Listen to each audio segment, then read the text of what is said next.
the most comprehensive aspect, that is types of hypothesis, and in the process of types of hypothesis we shall discuss directional and non-directional. We have clubbed it to hypothesis, declarative, null and question, यह form से related है, research, null and alternative, ये एक ही चीजें हैं, मिलती जुलती चीजें हैं, आपस में एक दूसरे से रिलेशन है. Then simple and complex. Simple and complex is one category.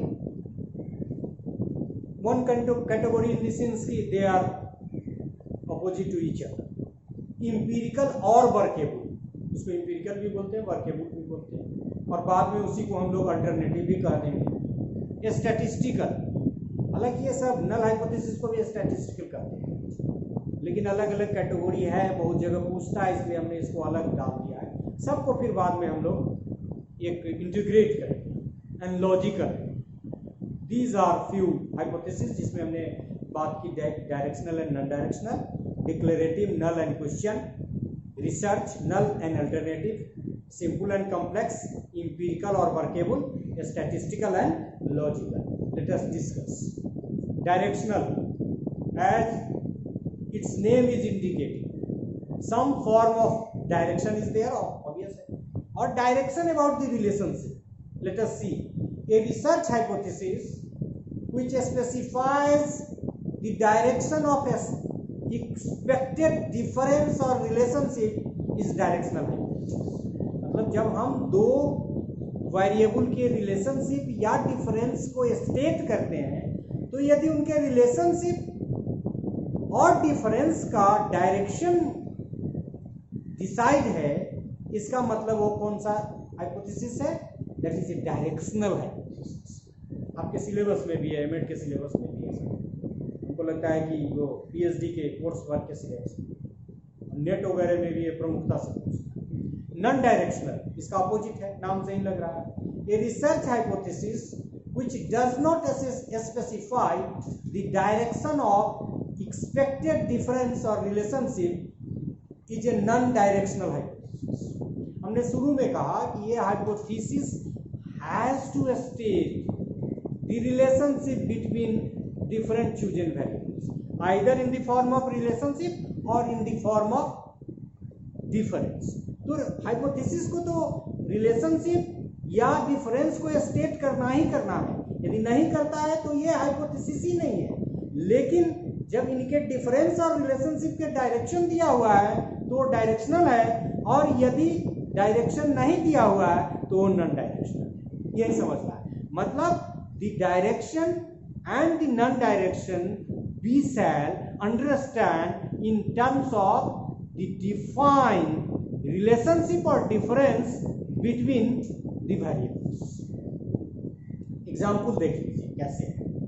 There is positive relationship between intelligence and level of aspiration.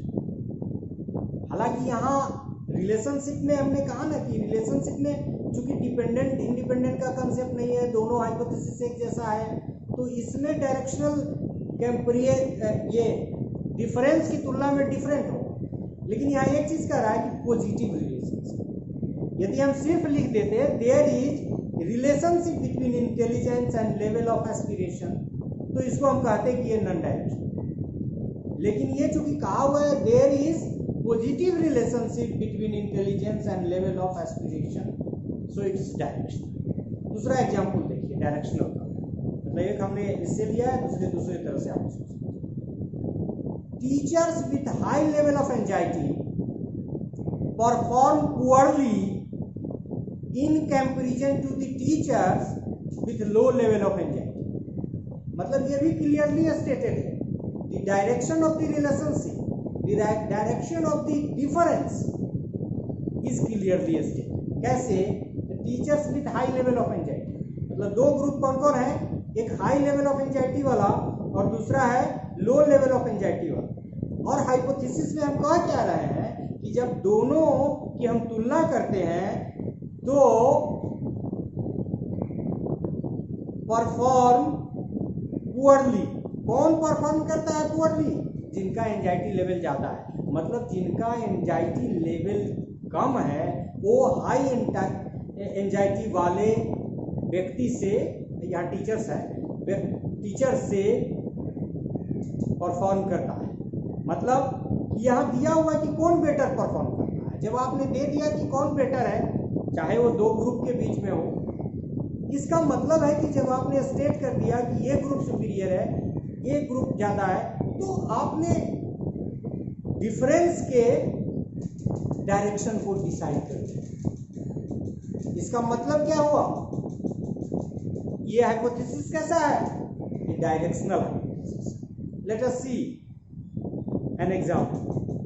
There is significant difference in level of aspiration of male and female secondary school students। बात समझ में आई? Significant difference है। यहाँ significant difference कहना काफी नहीं है, क्योंकि सिग्निफिकेंट रिलेशनशिप में हम यह मेजर नहीं करते होते हैं कि विच ग्रुप इज सुपीरियर। दो एट्रीब्यूट्स में के बीच में यदि सिग्निफिकेंट रिलेशनशिप है, इट्स ऑलराइट, पॉजिटिव रिलेशनशिप है, निगेटिव रिलेशनशिप है। लेकिन जब हम कंपैरिजन करते हैं तो उसमें एक ग्रुप सुपीरियर होता है, और यदि हम ये स्टेट नहीं करते हैं कि वो ग्रुप सुपीरियर है, इसका मतलब डी डायरेक्शन नहीं है। यहाँ ये कह रहा है कि there is significant difference in the level of aspiration of male, मतलब मेल और फीमेल सेकेंडरी स्कूल स्टूडेंट्स के लेवल ऑफ एस्पिरेशन में डिफरेंस है जो सिग्निफिकेंट है। Which one is superior? The direction of the relationship is not stated, and that is why it is a non-directional hypothesis. So you are understanding?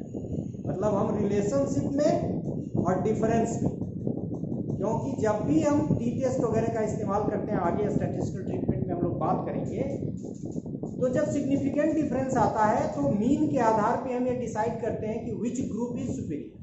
And if it is not stated, यदि हम इसी को लिख देते कि male student is significantly superior in their level of aspiration in comparison to the female secondary school students, तो यहाँ एक रिलेशन का डायरेक्शन हो गया, तो ये हाइपोथेसिस कैसा हो जाता? Directional. So it's a non directional. There is significant difference in level of aspiration of male and female secondary school students, it's a non-directional because which one is superior is not stated. One more thing, हमने directional से दो example लिया, यहाँ एक example लिया non directional से और एक और example. Null hypothesis is non directional, क्योंकि नल हाइपोथेसिस हम लोग बाद में स्टेट करेंगे, उसमें कोई डायरेक्शन नहीं होगा, तो ऑब्वियस है कि that is an example of. So we have discussed about the directional and null hypothesis. Directional and non-directional hypothesis.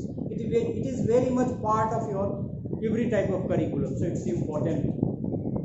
Types of hypothesis में आगे हम कर रहे हैं। ये hypothesis can be, वहाँ जो हमने किया था, ये सिर्फ स्टेटमेंट के फॉर्म में, मतलब हम कैसे hypothesis को नरेट करते हैं, लिखते हैं, इस पे डिपेंड करता है। ये hypothesis can be stated in three forms: declarative, null and question. Male and female secondary school students differ significantly in their achievement motivation. ये डिक्लेरेटिव है। अब यहाँ हम डायरेक्शनल नॉन डायरेक्शनल की बात नहीं कर रहे हैं, डायरेक्शन नहीं है तो नॉन डायरेक्शनल है, डायरेक्शन रिलेशनशिप का है तो ये डायरेक्शनल है, लेकिन इट्स ए डिक्लेरेटिव, क्यों नहीं हमने डिक्लेयर किया। और हमें आपको बता चुके हैं, जब हम किसी हाइपोथेसिस के कहने में, चाहे वो फॉर्म कोई भी हो, स्टेट करते हैं तो उसमें हम डिक्लेयर करते हैं उनके relationship. It is also true with respect to question form, तो वो अलग चीजें हैं। वहाँ हाइपोथेसिस डिक्लेरेटिव है, लेकिन ये डिक्लेरेटिव फॉर्म की यदि बात करते हैं तो इसको डिक्लेरेटिव फॉर्म की, हम इसमें न नल दे रहे हैं और न क्वेश्चन लगा रहे हैं, तो ये declarative. Male and female secondary school students do not differ significantly in their achievement motivation. Obvious है, do not differ. Do not differ का मतलब क्या हुआ? Null hypothesis. So you understand in a better way.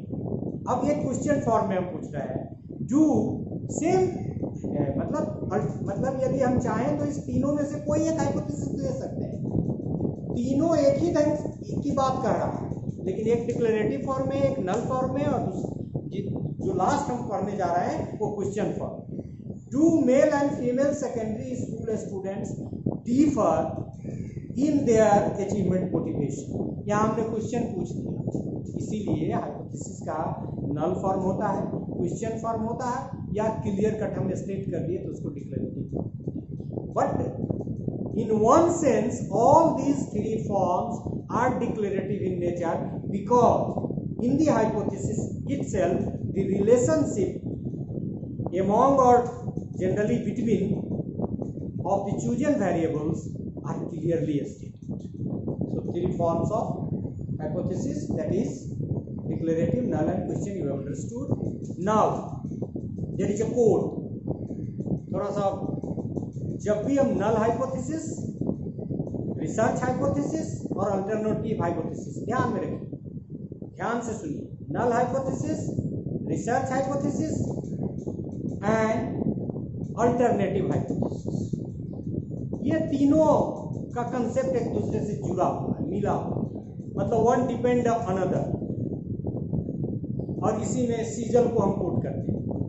सीजल 1956 states that if the null hypothesis is rejected then the alternative hypothesis may be accepted। थोड़ा और इस पे हम लोग एक्सप्लेन करें, लेकिन सीजन ने क्या कहा कि जब आप नल हाइपोथेसिस बनाए हैं तो एक्सेप्ट करते हैं या रिजेक्ट करते हैं, तो उसका उल्टा जो हाइपोथेसिस होगा, जो अल्टरनेटिव हाइपोथेसिस होगा, क्योंकि ये नहीं हुआ तो दूसरा होगा, और जो होगा वो अल्टरनेटिव हाइपोथेसिस होगा, और लोग उसी को रिसर्च हाइपोथेसिस भी करते हैं। आगे हम लोग ये भी पढ़ेंगे कि null hypothesis is rejected, it means research hypothesis is accepted.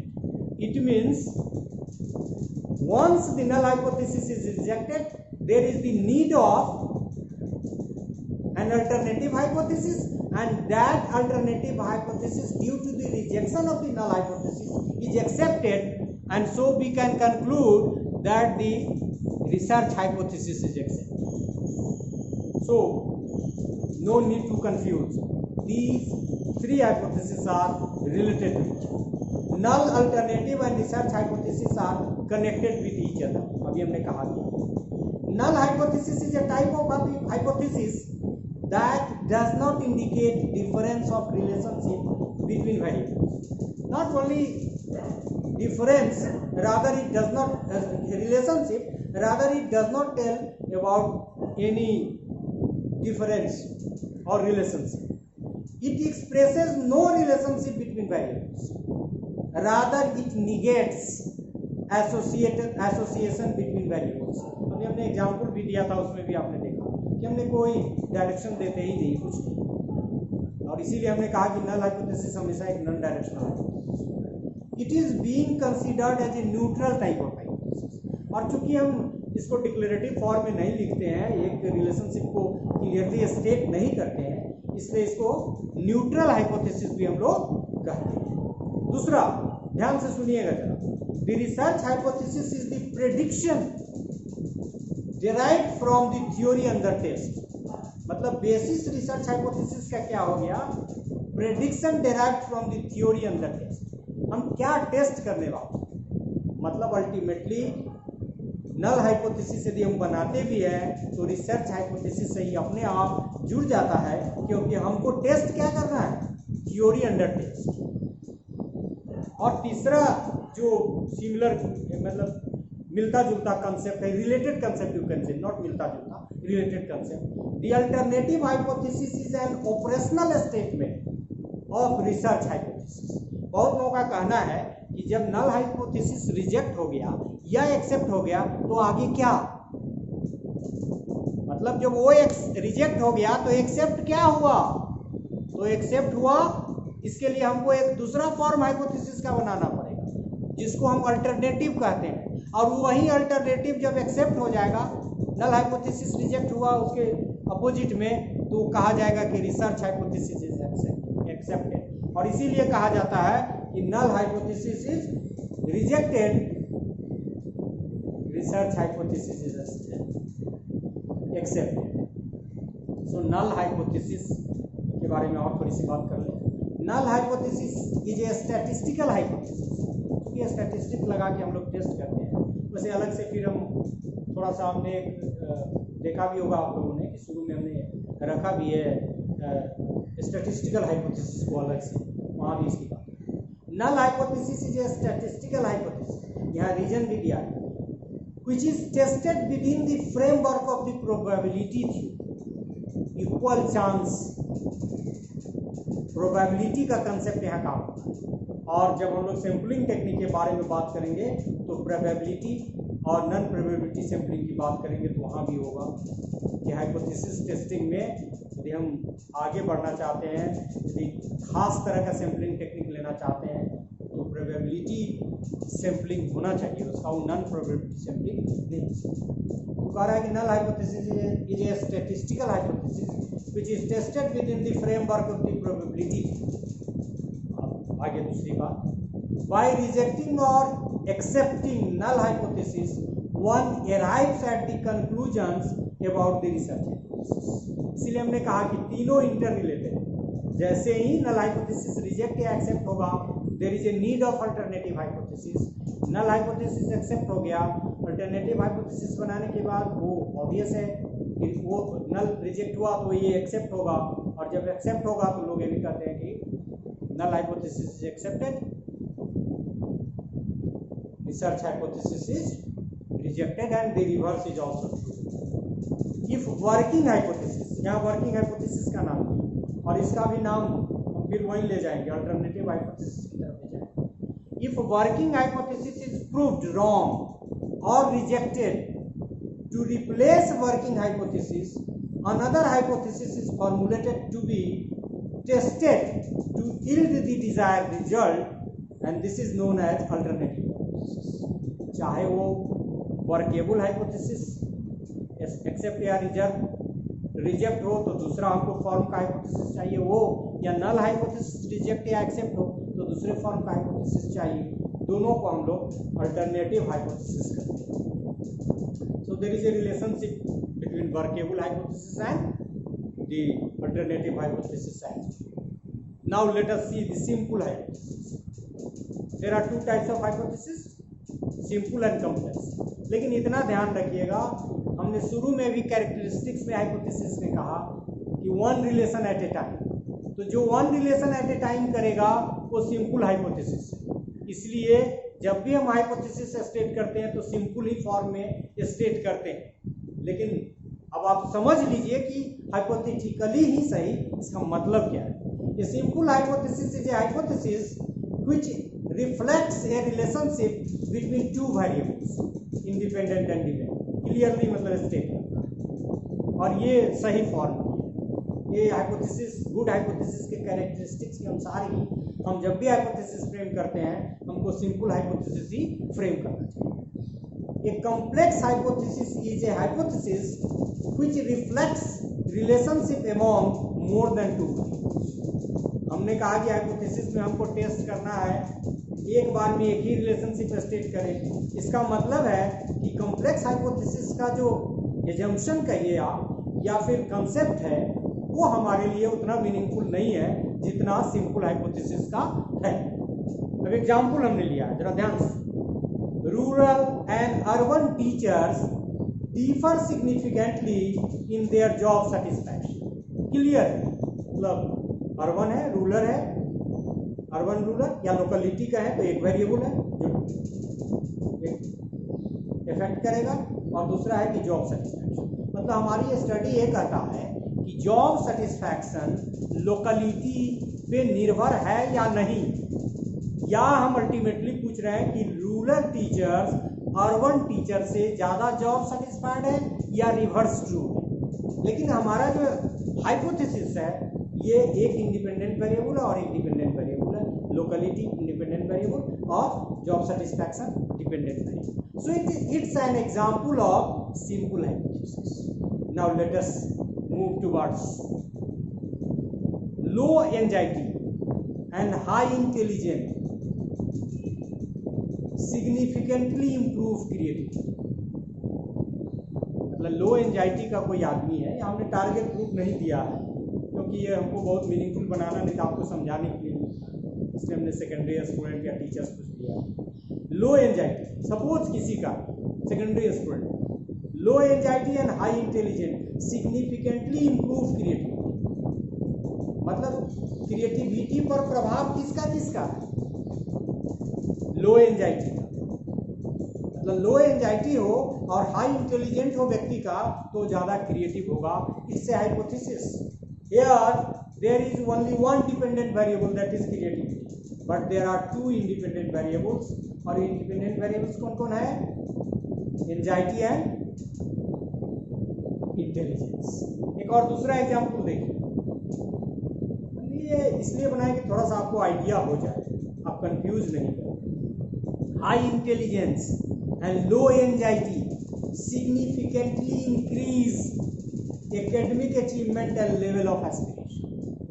मतलब कि academic achievement and level of motivation high intelligence and low intelligence से प्रभावित होगा। यहाँ प्रभावित होने वाले भी दो हैं और प्रभावित करने वाले भी दो हैं।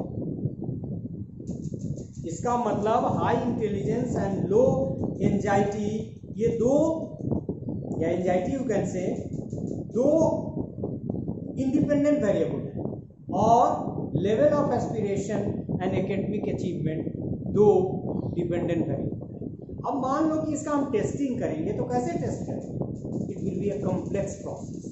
इसीलिए जब इतने सारे रिलेशनशिप को हम एक ही साथ लिख देते हैं तो कॉम्प्लेक्स हो जाता है, और कॉम्प्लेक्स हाइपोथेसिस हमारे गुड हाइपोथेसिस की कैरेक्टरिस्टिक के पर्व्यू से बाहर है। मतलब हम सजेस्ट करते हैं कि कॉम्प्लेक्स हाइपोथेसिस नहीं बनाना। अब यदि हम यही बनाएंगे तो अलग अलग बनाएंगे, हाई इंटेलिजेंस को एकेडमिक अचीवमेंट के साथ, हाई इंटेलिजेंस को लेवल ऑफ एस्पिरेशन के साथ, लो एंजाइटी को एकेडमिक अचीवमेंट के साथ एंड लो एंजाइटी को लेवल ऑफ एस्पिरेशन के साथ करके 4 सिंपल हाइपोथेसिस हम बना सकते हैं। But it's an example of complex hypothesis. So you have understood how simple and complex hypotheses are defined and how you can understand it if it comes before you. Now there are other forms. Let us see.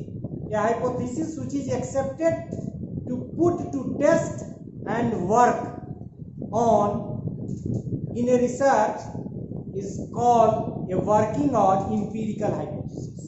तो empirical hypothesis को ही working hypothesis कहते हैं। अब ये कह रहा है, ये लाइन पढ़ देंगे तो और ज़्यादा क्लियर हो जाएगा।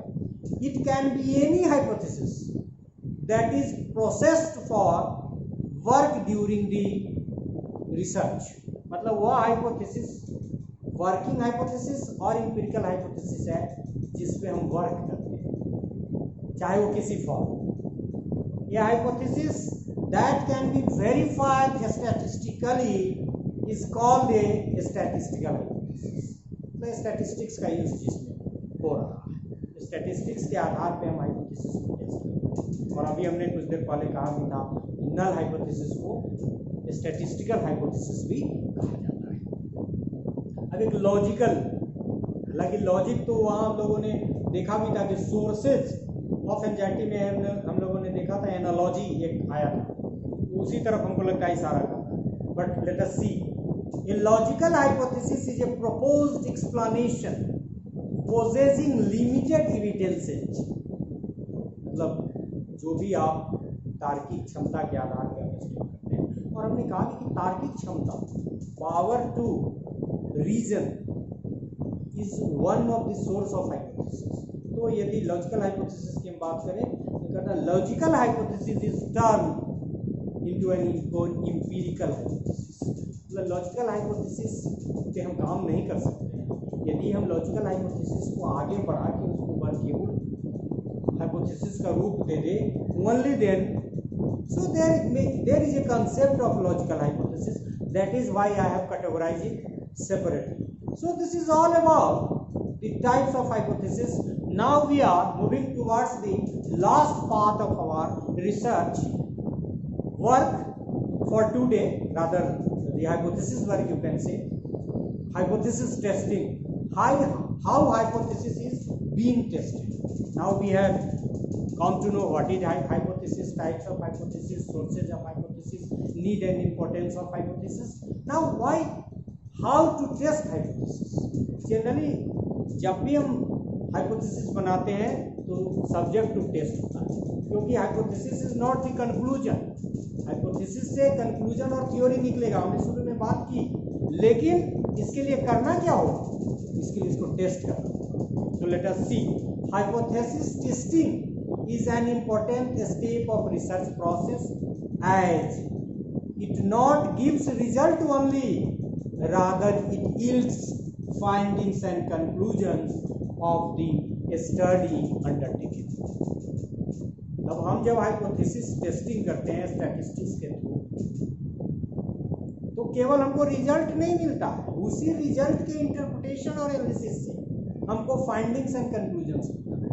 सो it's A must, hypothesis testing is a must. चाहे हम पैरामीट्रिक टेस्ट की मदद से करें, नॉन पैरामीट्रिक टेस्ट की मदद से करें, या कोई और फॉर्म होता हो तो उससे करें. इन वन सेंस और other it is a process related to a statistical treatment to the available data and its analysis and interpretation. मतलब ये कह रहा है कि एक सेंस में एक प्रोसेस है स्टैटिस्टिकल ट्रीटमेंट का, जो डाटा हमको अवेलेबल हुआ है उसका एनालिसिस एंड इंटरप्रिटेशन हम करते हैं. और ये भी बात है कि in the light of the specified hypothesis in the study, हम डाटा जो किए उस डाटा को एनालाइज करते हैं, तो कीपिंग इन व्यू हाइपोथेसिस करते हैं. यदि हमको सिग्निफिकेंट डिफरेंस देखना है तो हम आर का इस्तेमाल नहीं कर सकते, हमको टी का इस्तेमाल करना होगा. यदि नॉन पैरामीट्रिक टेस्ट है तो काई स्क्वायर का टेस्ट करना पड़ेगा. हमको जब रिलेशनशिप देखना होगा तो आर को टेस्ट करना पड़ेगा. तो हाइपोथेसिस से ही हम स्टैटिस्टिकल ट्रीटमेंट का डिसीजन लेते हैं, एनालिसिस एंड इंटरप्रिटेशन करते हैं, और हाइपोथेसिस को जो हमने स्टेट किया है उसी को रिजल्ट के आलोक में, फाइंडिंग्स के आलोक में हम जनरल कंक्लूजन के फॉर्म में लिखते हैं. सो इन वन सेंस और other it is a process. मतलब what is a process? Hypothesis testing. So we can say in one sense और other hypothesis testing is a process related to a statistical treatment to the available data and its analysis and interpretation. And in analysis and interpretation in the light of the specified hypothesis in the study. तो relationship देखना है तो relationship, और यदि हमको difference देखना है तो डिफरेंस. वाइल टेस्टिंग, अब ये हम सिग्निफिकेंट लेवल ऑफ सिग्निफिकेंस की तरफ जा रहा है, थोड़ा सा स्टैटिस्टिक्स के डायरेक्शन में जा रहा है, क्योंकि हाइपोथेसिस टेस्टिंग जब हम करते हैं तो दो तरह की एरर का कंसेप्ट आ जाता है automatically. And the concept of error is related to the level of significance. वैसे तो कई लेवल ऑफ सिग्निफिकेंस हम ले सकते हैं, लेकिन जो ट्रेंड है उसमें हम दो लेवल लेते हैं सिग्निफिकेंस का, 0.01 लेवल और 0.05 लेवल. 0.01 लेवल का मतलब हुआ 99% विश्वास के साथ. 0.05 लेवल का मतलब हुआ 95% विश्वास के साथ, 95% कॉन्फिडेंस. इसीलिए इसको लेवल ऑफ सिग्निफिकेंस करते हैं. मतलब सिग्निफिकेंस लेवल को हम 95% या 0.05 लेवल या 99%, 0.01 लेवल, 99% और 95%. तो लेवल ऑफ सिग्निफिकेंस मतलब यदि कोई हाइपोथेसिस एक्सेप्ट या रिजेक्ट हुआ तो हम 95% विश्वास के साथ कह सकते हैं, we can say with confidence of 95%, it means it's a level that is 0.05.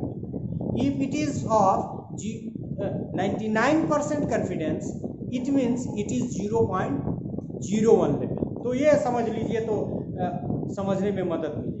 कई बार हम क्या करते हैं कि एक हाइपोथेसिस को एक्सेप्ट या रिजेक्ट कर लेते हैं 0.05 लेवल पे, और वो एक्सेप्ट या रिजेक्ट हो सकता था, नहीं हो सकता था 0.01 लेवल पे. मतलब यहाँ जो रिजल्ट आया उसका डिफरेंट। या कई बार हम ऐसा करें कि 0.01 लेवल पे हम उसको देख लें उसके सिग्निफिकेंस को, तो वो भी एक तरह का ये क्या कहते हैं उसको, एक तरह का एरर होता है। मतलब टाइप 1 एरर और टाइप 2 एरर। देखो हम लोग इसको कर रहे हैं, while testing null hypothesis we get two types of error, 1 type 1 alpha and 2 type 2, जिसको टाइप 2 भी बोलते हैं, बीटा। मतलब टाइप 1 अल्फा और type 2 beta. So we are having 2 types of error in the process of testing null hypothesis. मतलब देखिए एक example है, null hypothesis is rejected when it is true, type 1। मतलब नल हाइपोथेसिस को जब हम रिजेक्ट कर देते हैं, null hypothesis is rejected when it is true, तो it's a type 1 error. Null hypothesis is accepted when it is false, it's type 2। So null hypothesis को जब हम ट्रू करते हैं तो उसके फॉल्स होने के चांसेस है, वो लेवल पे डिपेंड करता है। यदि हम 0.01 पे करते हैं तो 0.05 पे, and the reverse is also true. If null hypothesis is accepted when it is false, it's type 2। And और टाइप 1 और टाइप 2 का मतलब ही है कि यदि हम 0.05 पे एक्सेप्ट करते हैं तो मतलब 0.01 लेवल पे हो सकता है या नहीं हो सकता है।